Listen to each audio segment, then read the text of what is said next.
Hello friends, मंजिल story में आप लोगों का स्वागत है। पिछले पार्ट में आप लोगों ने मंजिल में सुना कि अनवी सारी चीज़ों को लेकर बहुत रोने लगती है और निहारिका वहाँ से जा चुकी होती है।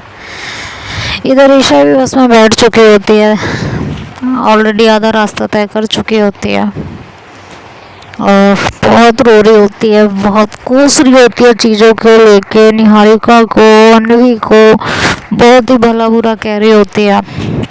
पूरे बस में वो रोते हुए आती है तो साथ में एक लड़की बैठी होती है, उसके वो कहती है क्या हो गया आपको, आप इतना क्यों रो रही हैं, कोई बात हुई है क्या जिसकी वजह से आप बहुत परेशान हैं।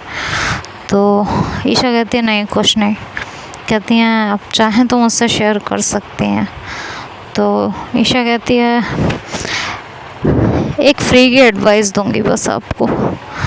तो कहती है हाँ, ज़िंदगी में कुछ भी कीजिएगा, कभी मोहब्बत मत कीजिएगा और इतनी तो बिल्कुल मत कीजिएगा कि किसी के बिना जीने का सोच के ही जीना मुहाल होने लगे। इतनी कभी मत कीजिएगा, कभी भी नहीं। बहुत तकलीफ़ होती है, बहुत दर्द होता है, बहुत बेचैनी होती है, ऐसा लगता है जैसे सीने से दिल निकल के बाहर आ जाएगा। बहुत तकलीफ़ होती है, बहुत ज़्यादा, कोई समझ भी नहीं सकता कि कितनी तकलीफ़ होती है। वो लड़की कहती है लग रहा है किसी से बहुत शिद्दत से मोहब्बत की है और उतनी ही शिद्दत से आपका दिल भी तोड़ा है उसने। ईशा कहती है बिल्कुल, बहुत शिद्दत से दिल तोड़ा है। जवाब तो मुझे चाहिए कि क्यों किया है ऐसा। तो वो लड़की कहती है कि मोहब्बत के रिश्ते बहुत नाजुक होते हैं, उन्हें गुस्से से नहीं बहुत प्यार से संभालना पड़ता है। ऐसे भी कहा जाता है कि गुस्से में रिश्ते टूट जाते हैं, काम बिगड़ जाता है, गुस्से से किसी का भला होता नहीं है। तो as a person, as a well wisher, आपको बस इतनी एडवाइस करूँगी कि जो भी हो उसे बहुत कामली हैंडल करने की कोशिश कीजिएगा। अगर सामने वाला आपको सच में बेइंतहा प्यार करता होगा ना, तो वो सब छोड़ के आपके पास आ जाएगा। अगर आपकी मोहब्बत में उसे रूहानियत दिखी तो। ये कह के उसका तब तक स्टॉप आ जाता है, वो वहाँ से उतर जाती है ईशा को गुड लक विश करके। और इधर निहारिका भी रेडी हो जाती है। तभी थोड़ी देर में ईशा भी महक के पास पहुँच जाती है और महक से कहती है इस एड्रेस के लिए मेरी कैब बुक करो अभी के अभी। महक कहती है कि तुम थोड़ा काम रहोगी, थोड़ा सा काम रहोगी। ईशा कहती है मेरी ज़िंदगी बर्बाद हो रही है और तुम कह रही हो मैं काम रहूं। हाँ, जिसका मुझे डर था वही हुआ। मैं हमेशा से ईशा को निहारिका से दूर रहने के लिए कहती थी और आज वो बात सच साबित हुई। तुम लोग मुझे कहते थे मैं बेवजह शक करती हूँ, बेवजह क्वेश्चंस करती हूँ, मैंने अनवी की ज़िंदगी ख़राब कर रखी है। आज ये क्या हो रहा है, देखा ना तुमने, देखा ना। इतना शक करने के बाद, इतना सब कुछ करने के बाद, इतनी निगरानी करने के बाद, इतने एहतियात से उसको रखने के बाद भी आज निहारिका ने अनवी को मुझसे छीन लिया ना। छीन लिया कि नहीं छीन लिया, तुम मुझे बताओ। तुम्हें तो हमेशा मैं ही गलत नज़र आई हूँ ना। वैसे भी यार मुझे तुमसे कोई बहसबाजी नहीं करनी, तुम बस मेरे लिए कैब बुक करो, मुझे जाना है निहारिका से बात करने। वो ऐसा कैसे कर सकती है, मेरी मोहब्बत को, मेरे प्यार को, मेरे इश्क को मुझसे कैसे जुदा कर सकती है, कैसे छीन सकती है। तो महक बोलती है कि मैं साथ में चल रही हूँ, ठीक है, मैंने ऑफिस से लीव ली है तुम्हारे लिए। और सेकंड थॉट, इसमें निहारिका की क्या गलती है, जिसे तुमने चाहा जब वही निहारिका के साथ हो गया, तो फिर इसमें तुम्हारी क्या गलती है अनवी, सॉरी इसमें निहारिका की क्या गलती है ईशा। ईशा कहती है मुझे नहीं पता अनवी अनवी ने ऐसा क्यों किया। अनवी अनवी अनवी ने ऐसा जानबूझ के नहीं किया। अनवी मुझसे परेशान हो गई थी, मुझे पता है। रात को मैंने उसे बहुत दुखी किया है। वो सिर्फ मुझे परेशान करने के लिए निहारिका के साथ चली गई है। मैं उसे जाके मनाऊंगी ना, उसे समझाऊंगी तो वो समझ जाएगी। लेकिन निहारिका है, इसमें सारी गलती निहारिका की है, अनवी की कोई गलती नहीं है। मुझे पता है अनवी मुझे प्यार करती है और बहुत प्यार करती है। बस तुम चलो मेरे साथ। अनवी को आज सारे जवाब देने ही पड़ेंगे, हर हालत में देने पड़ेंगे। बहुत ज़िद करती है वो। तो महक फिर कैब बुक करती है उस एड्रेस की जो निहारिका ने दिया होता है ईशा को, और वहाँ से वो लोग कैब में बैठते हैं।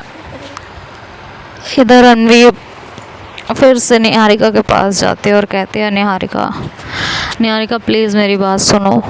निहू प्लीज़ प्लीज़ मत करो ये सब। मैं ज़िंदा नहीं रह पाऊँगी उसके बिना, बात को समझने की कोशिश करो। निहारिका कहती है मैंने सब समझ लिया, अब वो होगा जो मैं चाहूँगी। अब तक वो हुआ जो तुमने चाहा, लेकिन अब वो होगा जो मैं चाहूँगी। और तुम्हें मैंने तुम्हारी मॉम की कसम दी हुई है, तुम शांत रहोगी और चुप रहोगी, कुछ नहीं बोलोगी। एक अल्फाज तुम्हारे मुंह से नहीं निकलना चाहिए। अगर एक भी अल्फाज तुम्हारे मुंह से निकला तो मुझसे बुरा तुम्हारे लिए कोई नहीं होगा।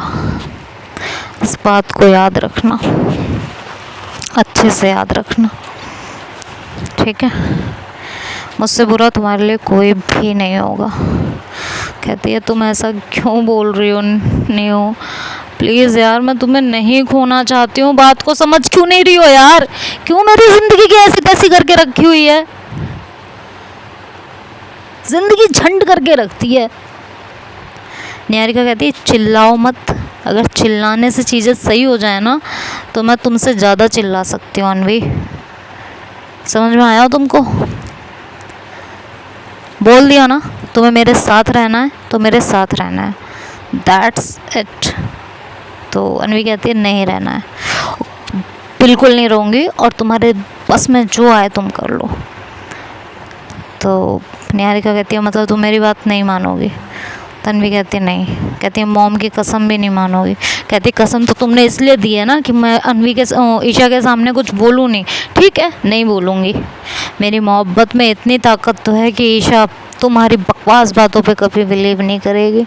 तो निहारिका बहुत ज़ोर से हंसती है और कहती है सीरियसली तुमको ऐसा लगता है कि ईशा मेरी बात पे भरोसा नहीं करेगी? जो लड़की किसी राह चलते इंसान की बात पे भरोसा कर ले, अगर कोई राह चलता इंसान जैसे तुम दोनों जानते नहीं हो वो भी उठ के बोलेगा ना कि आज मैंने अनवी को ये करते देखा है, तो वो उस बात पे भी बिलीव कर लेगी। अनवी जी कौन सी ख्यालों में घूमे, गफलत की दुनिया से ज़रा बाहर आइए, हाँ हकीकत का सामना कीजिए। अगर ईशा इतनी ही समझदार होती, इतनी ही आप पे भरोसा कर रही होती तो ये तो नौबत ही नहीं आती ना आपकी ज़िंदगी में। आप इतने परेशान ही नहीं होते, माइग्रेन की हालत ही नहीं होती तुम्हारी, और मुझे अपने प्यार का इजहार तुमसे करना नहीं पड़ता। मैं तो खुश थी हर हालत में तुम्हें देख के। तुम खुश हो किसी के साथ, मैं तो इसी चीज़ में खुश थी। मुझे इजहार करने की ज़रूरत क्या थी? मैं तो इजहार करती ही नहीं ना, किसी हालत में नहीं करती। जो किया जोक कर रही हो, जोक मत करो मेरे साथ। ये जोक ऐसे अच्छे नहीं लगते कि ईशा मेरी बात पे भरोसा नहीं करेगी। ईशा मेरे कहने के बाद तुम चिल्ला चिल्ला के कहोगी भी ना कि ऐसा कुछ नहीं है, तो भी वो नहीं मानेगी। उसमें की है वो। तो अब इस रिश्ते से तुम्हें मुझे आज़ादी दिलानी ही दिलानी है, चाहे तुम अपनी मर्ज़ी से लो और चाहे घुट घुट के लो। समझ में आया? बहुत झेल लिया, अब और नहीं। कहती ठीक है, तुम्हें जो ईशा से कहना है कह देना, ठीक है। मेरी मोहब्बत है, मैं अपने आप देख लूँगी आगे मुझे क्या करना है। मुझे तुम्हारे एडवाइस की तो कतई ज़रूरत नहीं रहेगी, कतई नहीं। तो निहारिका कहती है कि तुम मेरी बात प्यार से मानोगी या नहीं। अनवी कहती है नहीं। कहती है कि ठीक है फिर, जो होगा उसके लिए तुम जिम्मेदार होगे, मैं जिम्मेदार बिल्कुल नहीं होंगी। मुझे इस बात के लिए जिम्मेदार बिल्कुल मत ठहराना। अब इसके आगे जो कुछ होगा उसकी जिम्मेदारी तुम्हारी खुद की होगी। अब मैं वो करने वाली हूँ। तो अनवी कहती मतलब क्या, तुम्हारा क्या करने वाली हो तुम? तुम्हारा दिमाग खराब हो गया है क्या? तुम सोच भी रही हो, तुम क्या बोल रही हो, तुम क्या करने जा रही हो? तुम्हें थोड़ा समझ आ रहा है? या प्यार का भूत सवार हो चुका है तुम्हारे सर पे? तुम्हें सच गलत सही झूठ कुछ समझ में ही नहीं आ रहा। तो निहारिका कहती है कि तुम्हारी खुशी से ज़्यादा तो मेरे लिए कुछ भी नहीं है ना जान, तो मुझे कुछ भी समझ में नहीं आ रहा। ये कहते हुए वो अनवी के बिल्कुल करीब आ जाती है। तो अनवी बिल्कुल पीछे हो जाती है और कहती है दूर रह के बात करो निहारिका, दूर रह के। तो निहारिका और करीब जाती है तो अनवी एकदम से सोफे पे गिर जाती है। तो निहारिका बिल्कुल उसके ऊपर झुक के और उसके गालों पे हाथ फेरते हुए कहती है कि अगर प्यार से बात नहीं मानी ना मेरी जान, तो तुम्हारे और ईशा के बारे में तुम्हारे घर में मैं बताऊंगी और अपने तरीके से बताऊंगी। इसके बाद तुम अपनी एड़ी चोटी का जोर लगा लेना, वो कभी भी तुम्हारे और ईशा को रिलेशनशिप को कभी एक्सेप्ट नहीं करेंगे, कभी भी नहीं। ये तो तुम जानती हो ना। और ख़ासकर तुम्हारा वो भाई, वो कभी ऐसा कुछ होने ही नहीं देगा, ये भी तुम जानती हो ना।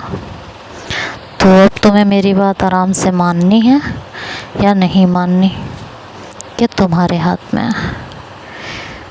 अगर तुमने मेरी बात नहीं भी मानी ना, तो भी तुम फिर ईशा के साथ ज़िंदगी नहीं बिता पाओगी।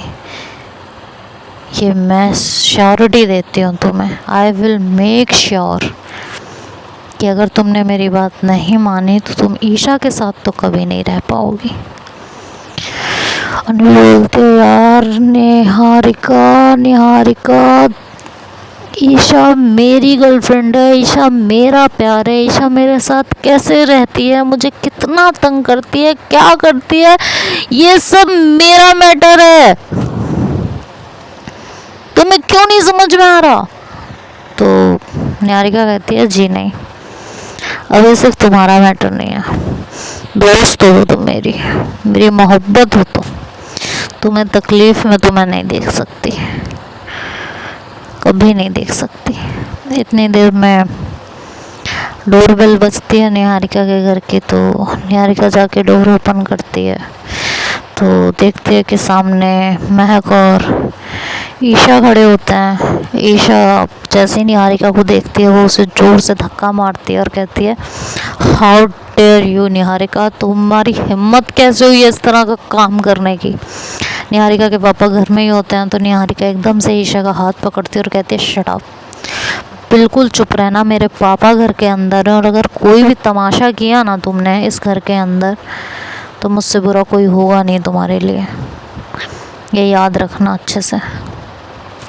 तो ईशा कहती है तुम मुझे अभी भी धमका रही हो? तो कहती है थोड़ी सी शर्म कर लो, तुम्हारे घर का नंबर है मेरे पास, अगर मेरे घर में कोई तमाशा हुआ तो तुम्हारे घर में तमाशा करते हुए मुझे एक सेकंड नहीं लगेगा ईशा। अगर तुम ज़िद्दी और बदतमीज़ हो ना तो तुमसे ज़्यादा ज़िद्दी और बदतमीज़ मैं हूँ और ये मुझे प्रूफ करने में देर नहीं लगेगी, ये अपने माइंड में रखना अच्छे से। और जो तुम अपनी एक्स और अनवी को इतना घुमा रही हो ना एक साथ, ये सारी चीज़ें तुम्हारे पेरेंट्स के सामने आएंगी। महक कहती है कि निहारिका क्या कह रही हो? तो निहारिका महक से कहती है अपनी बहन को समझाओ, दूसरे के घर में बहुत तमीज़ से रहना चाहिए, ये उसको समझाओ। तो अनवी कुछ बोलने वाली होती है तो निहारिका कहती है अनवी शट अप, एक वर्ड अगर तुमने बोला तो मैं क्या करूँगी तुम्हें अच्छे से पता है। तो फिर अनवी चुप हो जाती है। ईशा अनवी की तरफ देखती है तो ईशा की आंखें भर जाती हैं, अनवी की भी आंखें भरी हुई होती हैं। तो नेक्स्ट पार्ट में सुनेंगे कि आगे क्या होता है। तब तक के लिए बाय बाय, टेक केयर।